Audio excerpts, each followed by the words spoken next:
U.S. President Donald Trump's next move on tariffs for Canada could prolong the pain for BC softwood lumber producers and forestry-dependent communities. As negotiations in Washington continue, producers have no idea if any trade deal will include softwood lumber. BC Premier David Eby and 6 other premiers think it should. They've sent a letter to Prime Minister Mark Carney pressing him to include softwood in the talks. But that's not been the case in previous trade deals like NAFTA or CUSMA. The U.S. has already raised anti-dumping duties on Canadian softwood lumber to over 20%, up from 7%. Combined with other duties, that could bring the levies on softwood lumber to nearly 35%.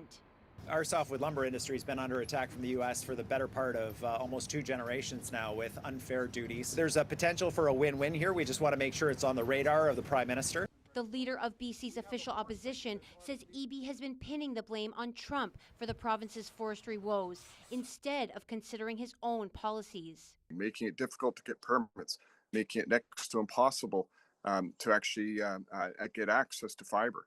The forest sector has been absolutely decimated, and now he's blaming Donald Trump.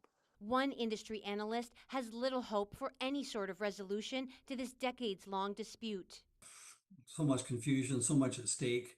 When it comes to softwood lumber, it's always been sort of outside of a lot of the NAFTA talks. I'd be very surprised if lumber was included in this go-around. As bad as this all seems, it could get worse. The U.S. has launched a national security review into Canadian softwood imports.